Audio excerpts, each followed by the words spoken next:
The main card presents episode number 19, and in the words of this gentleman, Umneno, at Umneno_Hloma, what just happened? It's literally a case of what just happened because we're trying to dissect what we just saw on Monday Night Raw. Now, I must warn you, if you have not finished Monday Night Raw and you're still watching Monday Night Raw as of this time, this is where the video ends for you for the time being. Come back after you finish watching Raw right now, prime time on SuperSport. But for those of us who watched Monday Night Raw this morning live, literally we're asking ourselves the question of what just happened. We just saw the New Day technically cost the Shield their tag team championships, thus bringing a change into the Survivor Series card. So now it's no longer going to be the tag team champions, the Shield, facing the Usos. Instead, it's going to be the Bar versus the Usos. So that's happening. But now, what does this mean when it comes to the Shield? What does this mean when it comes to the New Day? And I think this is what's going to be happening. I think the New Day and the Shield are going to be going head-to-head at Survivor Series. The reason why I'm thinking that is because we cannot ignore the fact that Rollins and Ambrose lost their tag team championships because of the interference that was caused by the New Day, indirectly as it might be. So now we have a case of Roman Reigns is coming back next week as advertised on Monday Night Raw, but then we cannot ignore the fact that Monday Night Raw has also not invaded SmackDown at all. It's been SmackDown thus far who's been coming to Raw's house and putting it under siege.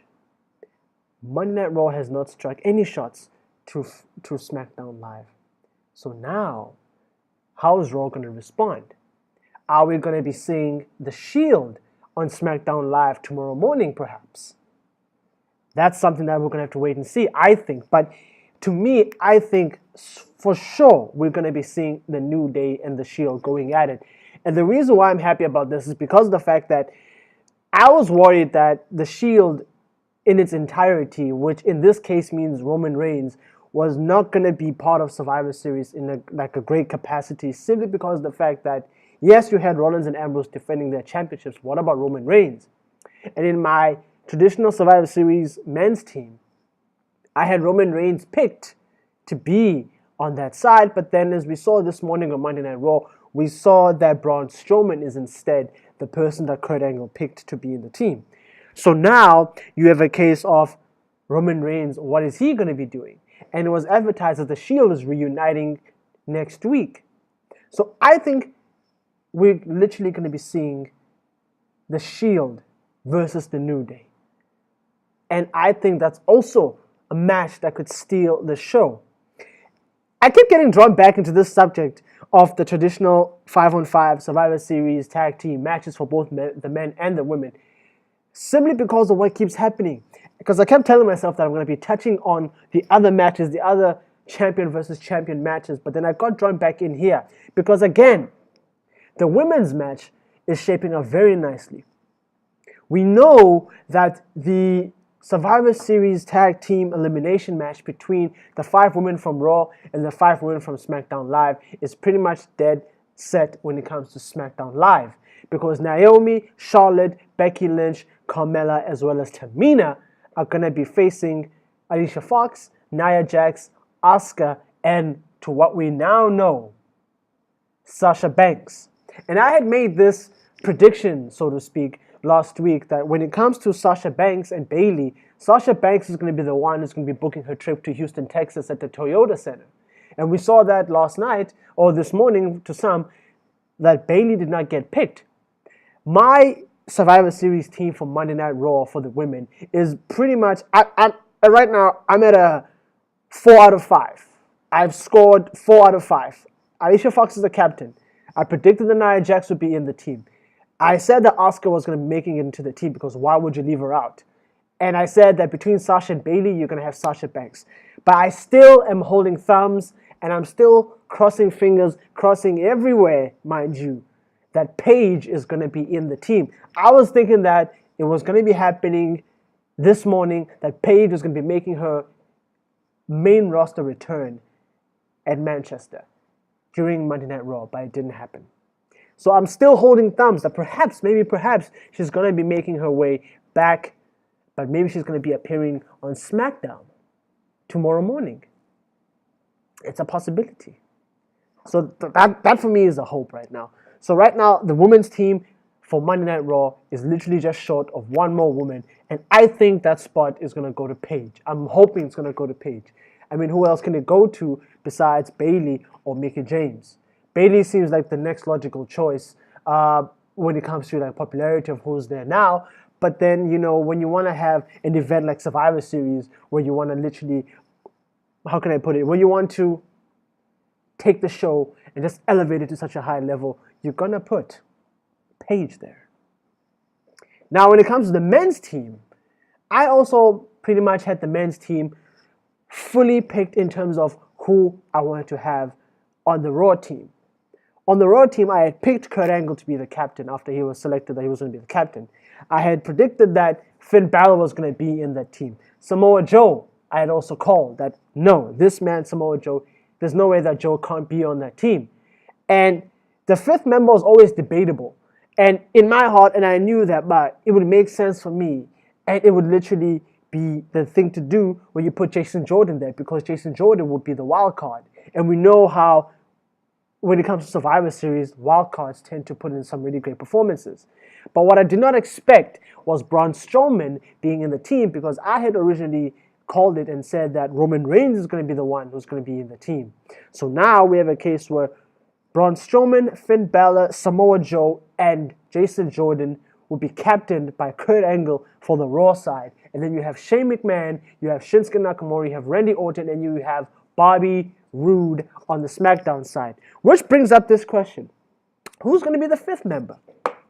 Tomorrow morning on SmackDown Live, AJ Styles is facing Jinder Mahal for the WWE Championship. Now, AJ Styles originally was going to be in a qualifying match with Rusev to see who can fill that fifth spot. And I had already called it and said that AJ Styles is going to be the fifth member of this team. However, what I was always hoping for is that Ty Dillinger will be part of this team. And I had said this in one of my episodes. I wanted Ty Dillinger to be part of the team so bad. I mean, it makes sense to me to have the perfect 10 there, because you have Rude, you have Orton, you have Nakamura, you have Shane McMahon. To have that sort of balance where you have a wild card in your team, Ty Dillinger is the one. Ty Dillinger is the one to have in the SmackDown Live team. But if you put Ty Dillinger in that position, then it simply means to me that perhaps maybe, just maybe, AJ Styles is going to be the WWE champion, and he's going to be facing Brock Lesnar.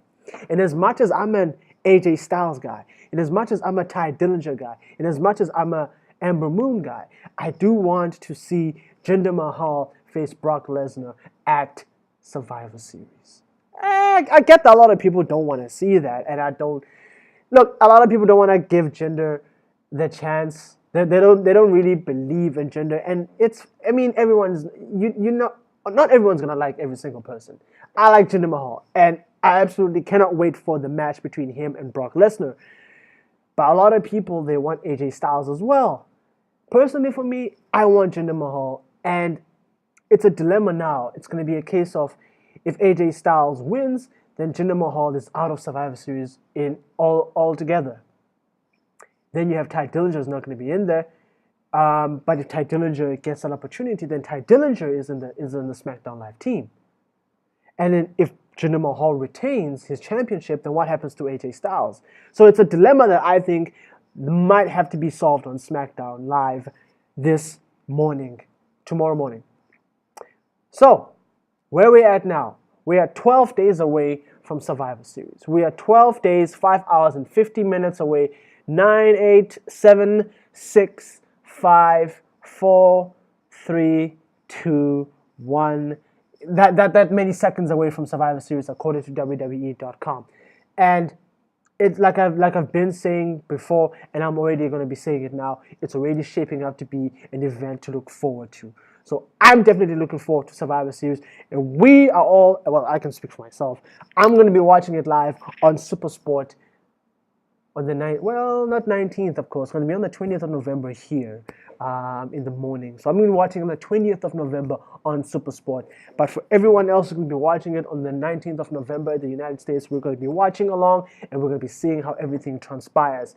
All I can say is that the match between Cesaro and Sheamus, the Bar, versus the Usos is going to be a show stealer. Because I remember I was saying to you guys that the match between Seth Rollins and Dean Ambrose versus the Usos might be a show stealer. But now that it's the Bar versus the Usos, I think it's going to be a definite show stealer. I just have a gut feeling about it. And I think the matchup between these two teams, where you have the Bar, who are physical, highly physical, and incredibly gifted strength-wise, going up against a team who's high-flying, a team who's very flamboyant, but a team as well who can match any physicality that comes at them. We've seen this. They've proven it so many times. Because the Usos, in as much as people might see them as high flyers, these guys are also heavyweights. They can get down with the best of them. So you have literally a case of high-flying heavyweights who can also get physical versus a strength and a highly physical team in the Bar. It's a recipe for a great match, I feel. But then we can only wait and see during Survivor Series. So now I say it's going to be a show stealer. Now, what about the Shield potentially facing the New Day? Again, another show stealer. Another match which I think is going to steal the show. Because you have two of the best teams in the modern era of the WWE who might just be going against each other. All you can get is a great match. How can you not be excited for that? And then you have champions facing champions, which I'm going to touch on in another episode this week. And then you also have the traditional Survivor Series tag team elimination match between the women and the men. What more can I say? All I can say now is that Survivor Series is definitely shaping up to be one of those great pay-per-views that we're going to be watching throughout 2017. It's the second of the big four. So they literally have a high standard to meet, especially from last year's Survivor Series, which was amazing. So now we are on the road to the Toyota Center in Houston, Texas, or we ourselves, we're going to be watching live on SuperSport on the 20th of November from 3 a.m. If it's going to be from 3 a.m., I don't know. Maybe it might be from 2 a.m. But whenever it starts, we're going to be watching it live on SuperSport. Courtesy of course. We got to give thanks to SuperSport. Thank you so much. Hashtag SSWWE. That is the hashtag to use. But ladies and gentlemen, this has been the main card. Make sure you comment, make sure you like the video, make sure you subscribe to the channel, because this show is here and this show is here to stay.